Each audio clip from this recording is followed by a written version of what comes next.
our attention to the evening of June 23rd, 2024. That evening changed many lives. That's when floodwaters from the Big Sioux River rushed to Union County, South Dakota, and through the McCook Lake community. As KTV's Katie Koppel reports tonight, 7 months later, residents impacted by the flood say they feel forgotten by their city leaders.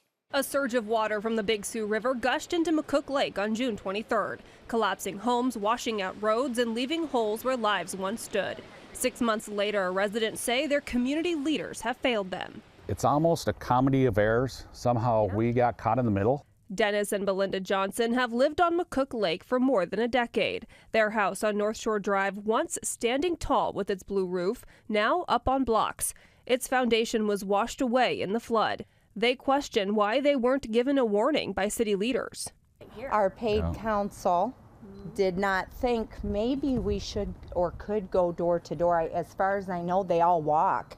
They could have gone door to door, all 9 of them, in a matter of an hour. Well, it wouldn't have been people. them, but I think they should have engaged the public safety. They should have probably created some mandate to say, execute this warning to the public or something to that point.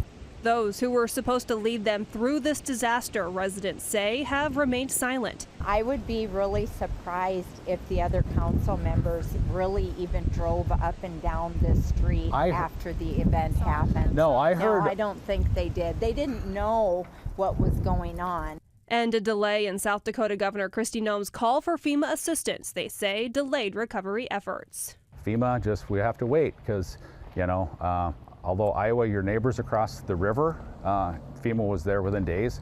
You have to wait, and it's all because of the state, with no answers, no answers, no answers. Many in McCook Lake and Union County can't help but compare South Dakota's response to that of neighboring Iowa, who also saw a flood in the western half of the state. So let's compare the two.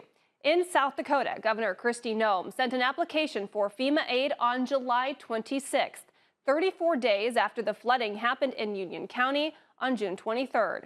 After the application for FEMA funding was sent in, President Biden signed the presidential disaster declaration approving aid to 4 counties 20 days later. That came on August 15th. That was more than 50 days after the flood. Now, in contrast, in Iowa, Governor Kim Reynolds requested federal assistance much sooner on June 23rd, before the flood event had ended. But that assistance included the severe storms and tornadoes that struck the state on June 16th, as well as the flooding that impacted much of northwest Iowa on June 20th and the days following.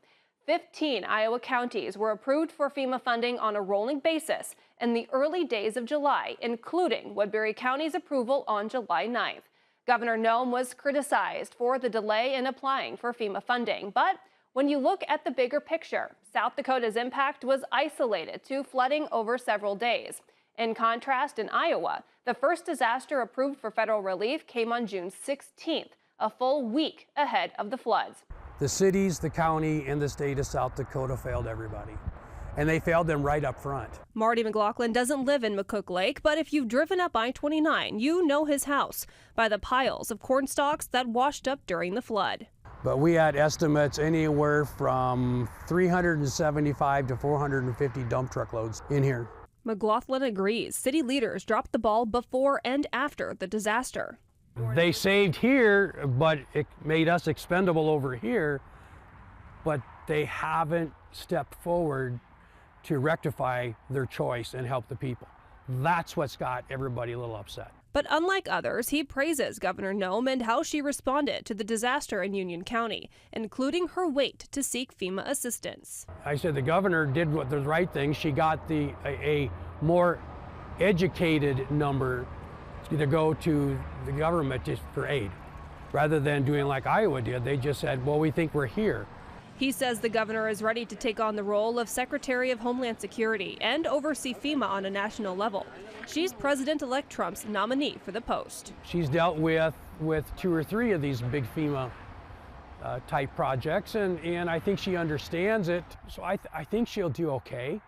It's like anybody else walking into a new job. You don't know everything up front. There's going to be stumbling blocks. But I think in the overall picture, she gets it. The Johnsons agree and hope Noem will use the mistakes of this summer's disaster to learn and grow in her new role if she's confirmed by the U.S. Senate. My hope is that she reflects back that this was a miscue and that we can do better and tries to figure out how to never replicate something like this at a higher level on a national stage. In Union County, South Dakota, Katie Koppel, KTIV News 4. KTIV did reach out by email to the mayor of North Sioux City and the 8 members of the city council regarding the claims made by the North Sioux City residents we interviewed. In a phone call to the city of North Sioux City, we were told they were not able to give us direct contact numbers for elected officials because they use personal cell phones and not city-issued devices.